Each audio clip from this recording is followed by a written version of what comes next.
अब हम निकल रहे हैं आगे की यात्रा के लिए रतलाम से। ये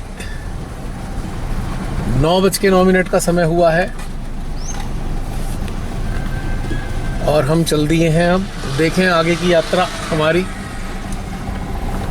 आज का प्रयास रहेगा नासिक पहुंचने का, क्योंकि नासिक से आगे लोनावाला 200 किलोमीटर है और नियरेस्ट डेस्टिनेशन पे पहुंचकर ही चलेंगे।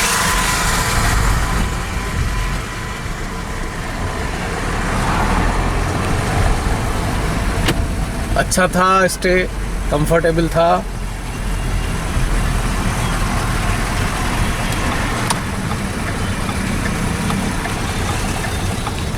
कितना अच्छा रूट है ये, सूखा सूखा एक्सप्रेसवे, एकदम रद्दी। मेरे को तो बिल्कुल रद्दी लगा, मतलब कोई दूसरी गाड़ी नहीं है, एकदम कंक्रीट ही कंक्रीट, दूर दूर तक कोई नहीं, दिल ही ना लगे। एक्सप्रेसवेज लंबे वाले तो बेकार है एकदम आज की तारीख में, मैं समझता हूँ। क्योंकि अगर गाड़ी में ज़रा सा कुछ हो जाए, आपको कोई हेल्प मिल ही नहीं सकती। घंटों तक आप स्ट्रैंडेड हो गए हाईवे पे। पता नहीं, बस ये है लोभ था सरकारों का, जो लालच रहा है एक्सप्रेसवे के लिए, बड़े उद्योगपतियों को या बड़े जो कॉरपोरेट है उनको फ़ायदा देने के लिए, उनके जो स्टोर्स हैं उनको बढ़िया करने के लिए बड़े बड़े ट्रॉले एक्सप्रेस से जाएंगे। लेकिन पब्लिक के लिए बिल्कुल भी नहीं है, क्योंकि इतना एक्सपेंसिव है, पहली बात। दूसरी बात, कोई ख़ास फैसिलिटी नहीं दिखाई देती। कोई ज़रा सी दिक्कत आ जाए, आप टंगे हुए हो हवा में, भगवान भरोसे बिल्कुल। और तीसरी चीज़ ये है कि ऊब हो जाएगी बिल्कुल। आपको हाई स्पीड पे ही गाड़ी चलानी है, 100 से ऊपर ही चलानी है आपको, तो इकोनॉमिकल भी नहीं होता। 100 से ऊपर अगर आप ड्राइव करोगे ना, तो माइलेज में कम से कम 30% कटौती हो जाती है, 30% डाउन हो जाता है माइलेज, कम से कम 20 से 30% as per the sophisticated procedure of या मैकेनिज्म ऑफ कार। तो अब ऐसे नेशनल हाईवे हैं, कितने सुंदर बने हुए हैं, इसमें क्या खराबी है? और इसमें कंफर्टेबली आपका दिल भी लगता है, मोबिलिटी दिखाई देती रहती है। मेरा जो अपना जो फील आता है वो ये आता है कि छोटे मोटे एक्सप्रेसवे तो ठीक है, 100-50 किलोमीटर के हो, जहाँ पता लगा 500, 800 किलोमीटर, 1000 किलोमीटर का आपको एक्सप्रेसवे पे चलना है, तो कार कम्यूटर्स के लिए तो बिल्कुल भी ठीक नहीं है। जब फैमिली जा रही है उनके लिए बिल्कुल ठीक नहीं है एक्सप्रेसवे, क्योंकि एक प्रॉब्लम है, ज़रा सी गाड़ी में कुछ हो जाएगी तो आप एकदम सड़क पे खड़े हो और कोई हेल्प नहीं दूर दूर तक, कई कई किलोमीटर तक। आप भले ही फ़ोन कर लो, लिखा है टोल फ्री नंबर, पता नहीं लगेगा नहीं लगेगा, कब आएगा, और उसमें लोग कैसे होंगे, आपके साथ महिलाएं भी हैं, तो क्या करोगे आप ऐसे में? ये है बेकार। National highways are 1000 time better than expressway in this way. पूरी सड़क बन रही है, बड़ी अच्छी सड़क बनी हुई है, एकदम चिकनी।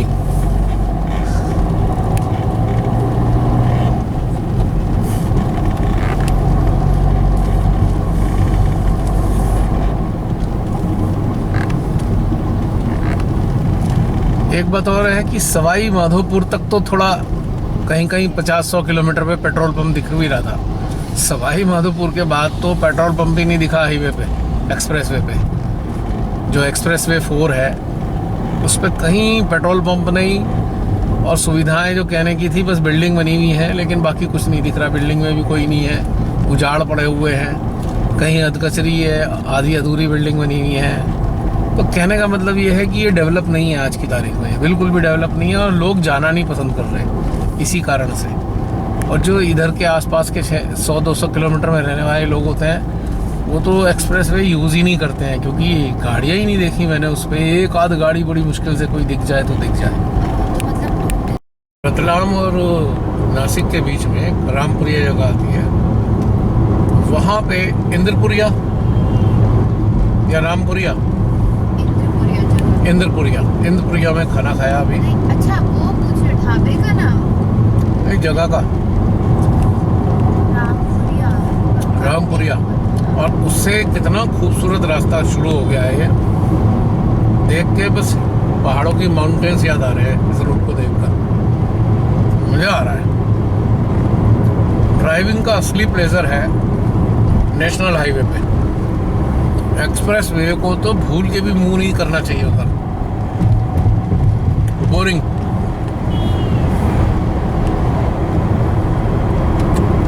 ये NH52 है, रतलाम से NH52।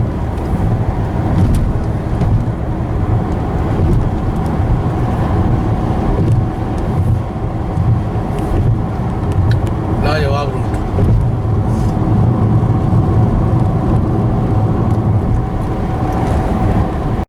इस रास्ते ने तो दिल खुश कर दिया।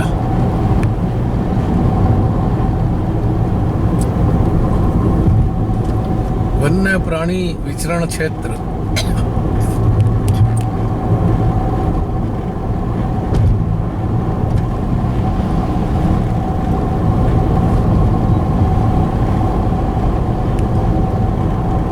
क्या बात है, क्या माउंटेन दिखाई दे रहे हैं, दिल ऐसा खुश हो रहा है तो लग रहा है हिमालय में घूम रहा हूँ। थोड़ी देर को लगने लगता है हिमालय में आ गए।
क्या बढ़िया पुल बना हुआ है, कितना ऊंचा। और जिस पुल पे हम चल रहे हैं ये भी बिल्कुल ऐसा ही है, नदी में बना हुआ।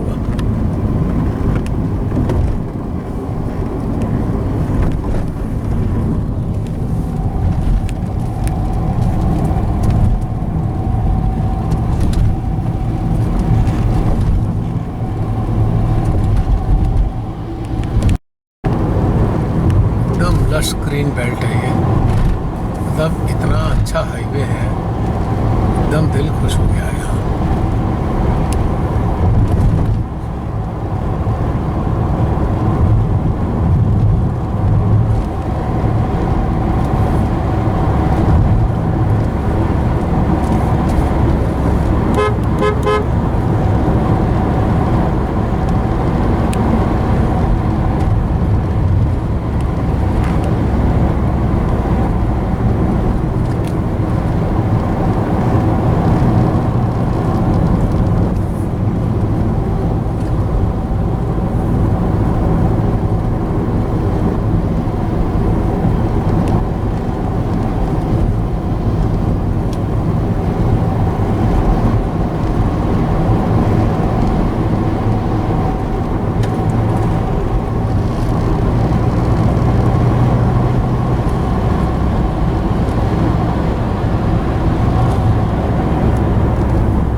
धूलिया की तरफ जाने वाला रूट। ये तो मुंबई भी जा रहा है ये रूट, लेकिन उससे पहले पड़ने वाला ये जगह धूलिया। सुंदर है, ब्यूटीफुल।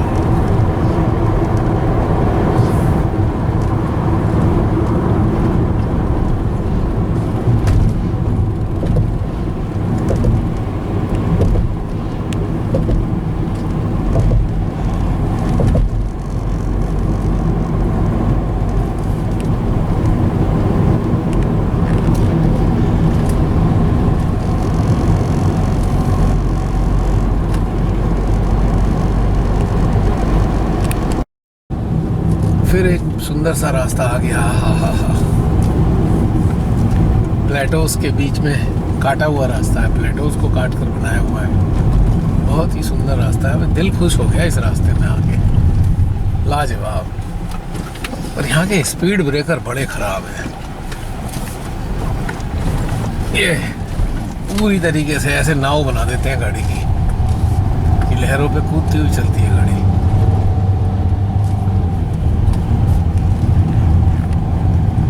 और इतने सारे स्पीड ब्रेकर हैं यहाँ रूट्स पे।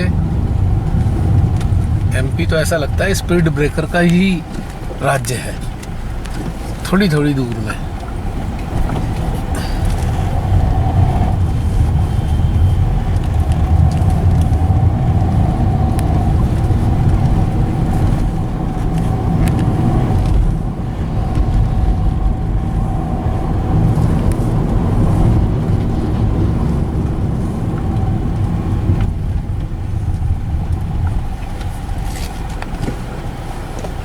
अभी तो गया है, फिर आ गया। 4-5 स्पीड ब्रेकर थोड़ी थोड़ी दूरी पे आ गई।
जो हाल यूपी में है वो यहाँ भी है। लोग लटक लटक के चढ़ चढ़ के जा रहे हैं यहाँ भी। सरकारों ने क्या हाल किया है देश का, सारे पैसे खा गए, पब्लिक को सुविधाएं भी नहीं है किसी प्रकार की। बहुत दुर्दशा है।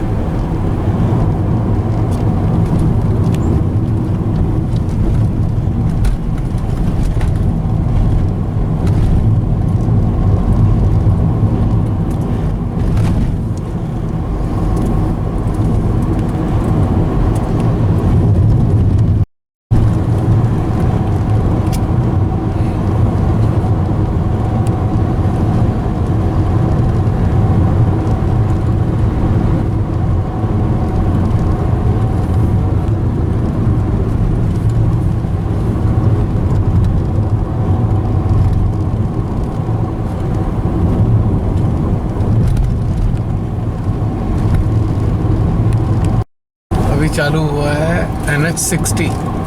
पहले 52 पे चल रहे थे, NH52 पे, अब 60 पे आ गए हैं। मुंबई 385 यहाँ से 385, 142 किलोमीटर तक कंटिन्यूस इसी रास्ते पे चलना है।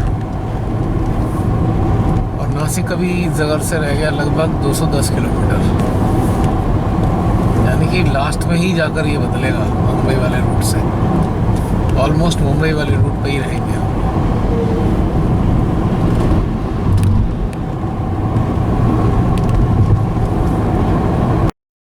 रतलाम से अभी तक पूरा रास्ता एकदम ग्रीन है। और वैसे धूले अभी 40 किलोमीटर दूर है। धूले, धूलिया नहीं, धूले। धूलिया का रास्ता शायद बदल चुका है। और इस वक्त तापमान है लगभग 34 डिग्री, 34 डिग्री तापमान आ चुका है जनवरी के महीने में। 29 जनवरी 2025 को नेशनल हाईवे 60 पर 34 डिग्री टेम्परेचर है।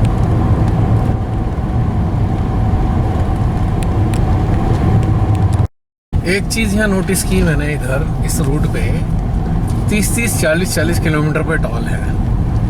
अभी एक पीछे टॉल, जब ये 60 NH60 शुरू हुआ तो टॉल कटा 130 रुपये, और 30 किलोमीटर अभी पूरे हुए नहीं थे, उसके बाद फिर 85 का टोल कट गया।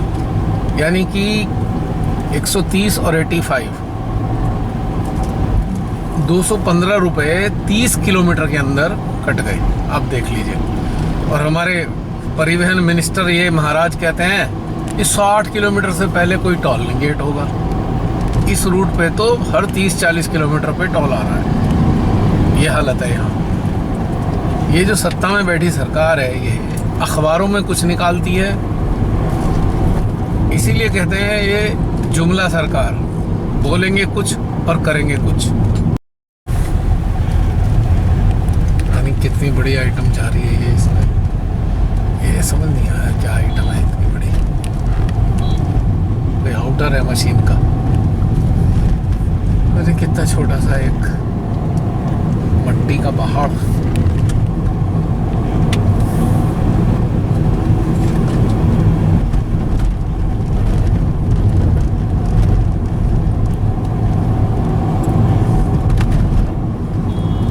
मैं तो इस रास्ते का फैन हो गया हूँ। रतलाम से नासिक का जो रास्ता है, और इस रूट पे शिरडी भी है। शिरडी 20 किलोमीटर पहले आ जाता है और नासिक थोड़ा सा और अलग हटके। एक्चुअली ये अलग अलग पॉइंट पे है, अपोजिट डायरेक्शन में है शिरडी और नासिक। एक पॉइंट के बाद दोनों सेपरेट हो जाएंगे।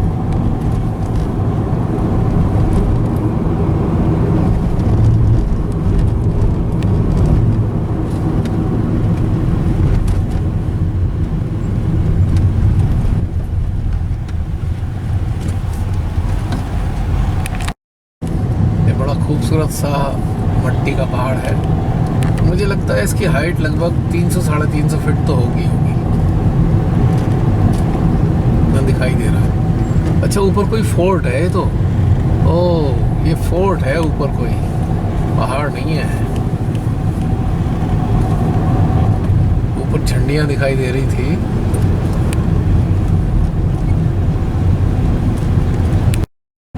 ये किला है कोई सामने दिख रहा है, उस पर झंडियाँ भी दिख रही हैं और दीवार भी दिख रही है इसके ऊपर कुछ।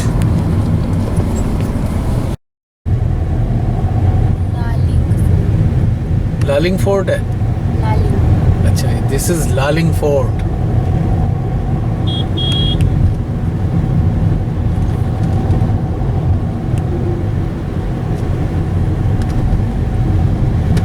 रोड जर्नी का ये बेनिफिट है, आप बहुत सारी चीज़ें देख पाते हो आराम से। इसीलिए हमको रोड जर्नी बेहद पसंद है, चाहे वो डिस्टेंस कुछ भी हो। डिस्टेंस मैटर नहीं करता, जॉय मैटर करता है। Joy of exploration, excursion. Drive.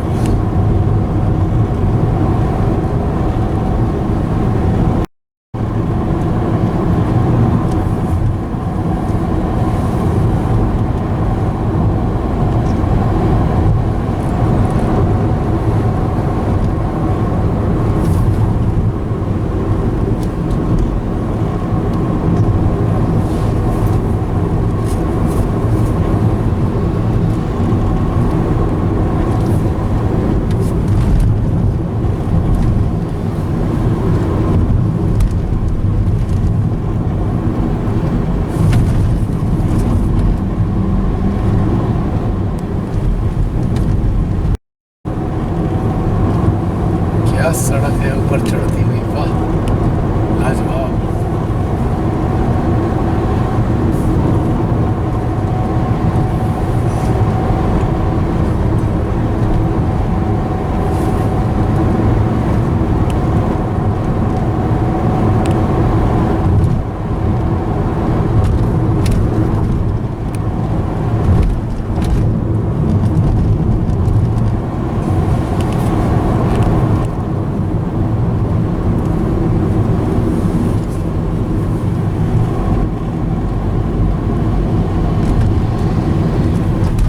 इस रूट पर मालेगांव भी आने वाला है, जो दिखा रहा है लगभग 18 किलोमीटर है यहाँ से। यानी कि इस पे पड़ा धूले मालेगांव रतलाम से नासिक वाले रूट में। बहुत ही बढ़िया रूट है। मेरा तो ऐसी यात्राओं पे निकलने वालों से यही कहना है, ऑलवेज अवॉइड एक्सप्रेसवे। स्पेशली इस रूट पर एक्सप्रेसवे तो जाए ना। नेशनल हाईवेज बहुत अच्छे बने हुए हैं, हालांकि टोल के जरिए खाल यहाँ भी उतर रही है पूरी, वहाँ भी उतरेगी, कोई अंतर नहीं है। लेकिन कम से कम इतना होगा कि आपको अच्छा लगेगा इस रूट में। एक्सप्रेसवे पे तो आप बोर हो जाएंगे। वहाँ 120 की स्पीड पे मैक्सिमम लिमिट है। 120 पे भी आप चला रहे होंगे ना, तो आपको लगेगा जैसे गाड़ी बैलगाड़ी हो गई है, चल ही नहीं रही है। ये बिल्कुल ऐसी फीलिंग आती है जैसे आप फ्लाइट में जाते हैं और आप नीचे झांक के देखते हैं, ऐसा लगता है प्लेन चल ही नहीं रहा। ऐसी वाली फीलिंग आती है एक्सप्रेसवे पे, और यहाँ मज़ा आता है निश्चित रूप से। आज बहुत जॉयस फील कर रहा हूँ मैं। कल थोड़ा सा बोरियत चढ़ गई थी और रास्ता देख देख के, तो बेहतर है कि नेशनल हाईवेज चुने एक्सप्रेसवे की जगह। और वैसे भी एक्सप्रेसवे तो लुटेरी सरकार ने अपने कॉरपोरेट के लिए बनवाए हुए हैं, आपके और हमारे लिए तो है ही नहीं वो एक्सप्रेसवे, क्योंकि इनके बड़े बड़े ट्रॉले चलने हैं सामान के, हमारे लिए तो है ही नहीं है। इसीलिए वहाँ बस ट्रक ही दिखाई देंगे, एक दो गाड़ियाँ तो आपको दिखाई नहीं देंगी, खासतौर से इस रूट पे। तो यही कहना था, एक तरीके से एडवाइजरी समझ लीजिए इसको, पर्सनल एक्सपीरियंस है। फिर एक ऐसे ही कुछ ऊंचा सा टीला दिखाई दे रहा है, हो सकता है ये भी कोई किला ही हो, पास जाकर ही पता लगेगा। वो ऊंचा है।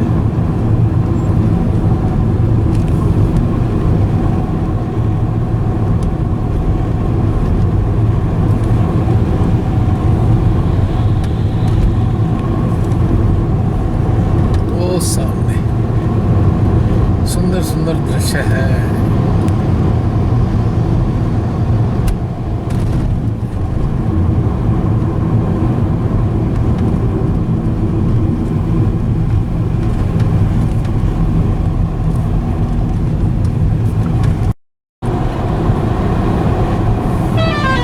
क्या बढ़िया खूबसूरत सीन है। Nice place.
जंक्शंस।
ये थोड़ा सा ऊंचा एरिया है और नीचे प्लेटोज दिखाई दे रहे हैं।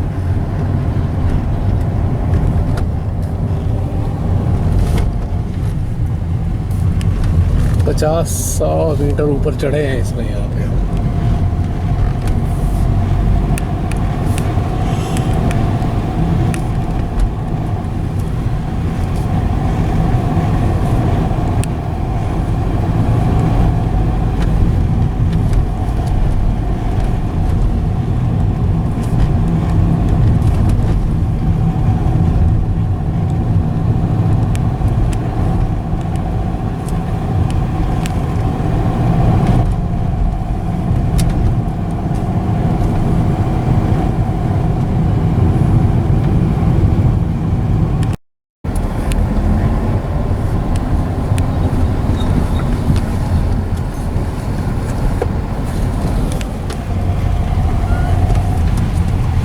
दोनों ही गाड़ी साथ चल रही है, लोडेड है, लिहाजा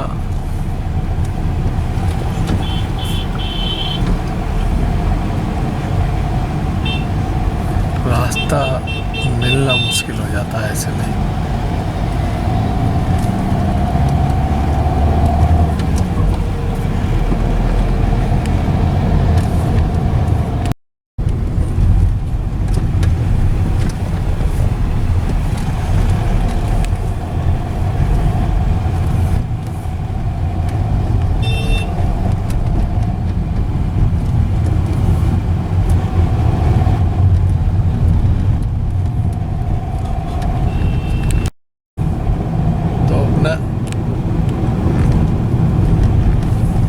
शिक्षा देने को तो तैयार होते हैं ना सभी।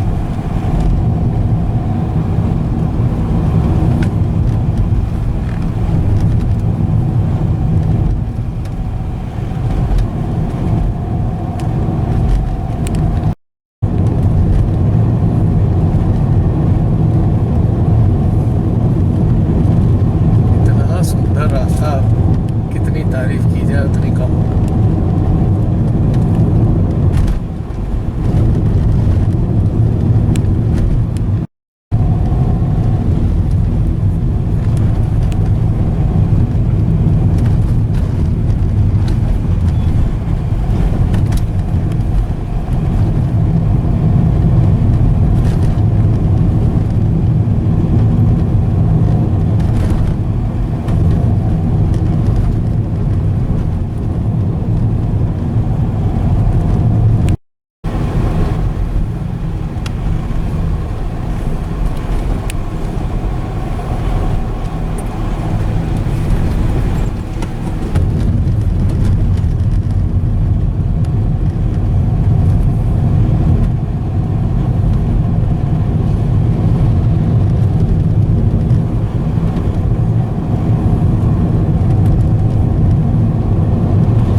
अभी अभी टोल गुजरा है 165 रुपये का टोल। ये एनएच का हाल है।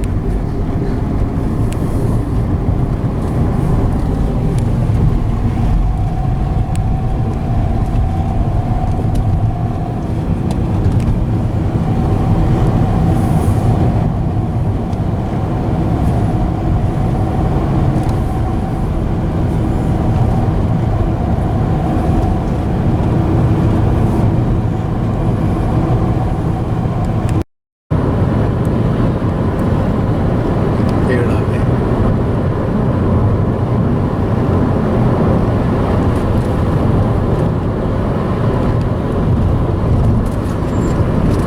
ये है महाराष्ट्र की पंचाचूली।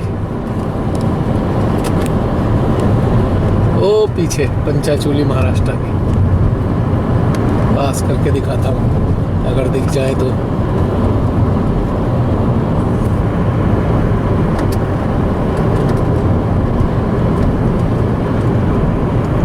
हो रही पंचाचूली महाराष्ट्र की।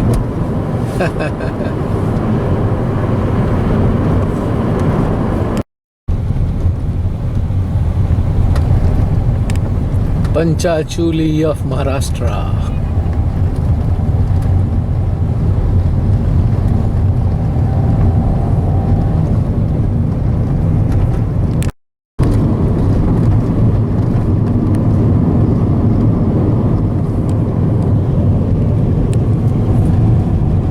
नासिक यहाँ से 50 किलोमीटर दूर रह गया है। 1 घंटा 3 मिनट बता रहा है जीपीएस। और ये लगभग 6:45 तक पहुँचने की संभावना है। हम 7 मान के चलते हैं ट्रैफिक की स्थिति देखते हुए। बिल्कुल ठीक कल वाले टाइम पर हम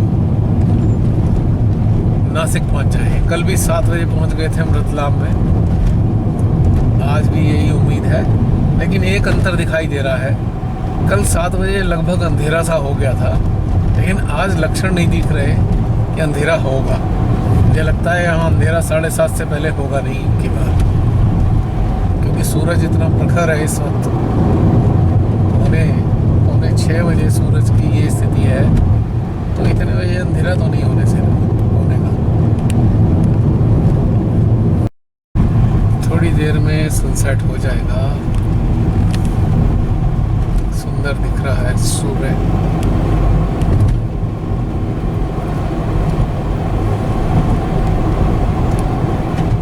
थर्टी 32 किलोमीटर रह गया नासिक।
13 किलोमीटर रह गया है और ये हाल ट्रैफिक का यहाँ कितना है। अच्छा खासा कंजेशन है सड़कों पे, सिंगल लेन है।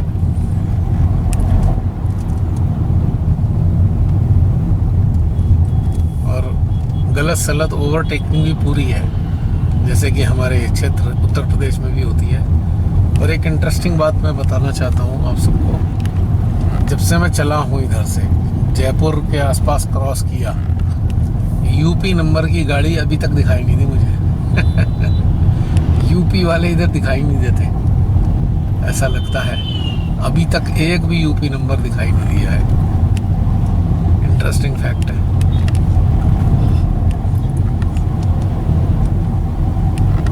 राजस्थान की मिली, गुजरात की मिली, एमपी की मिली, महाराष्ट्र की तो है ही MH।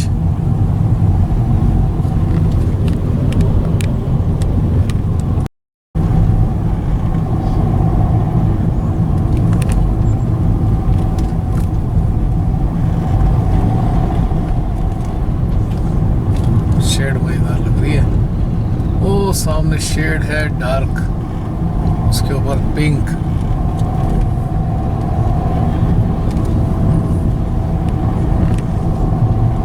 Eight kilometres Nashik.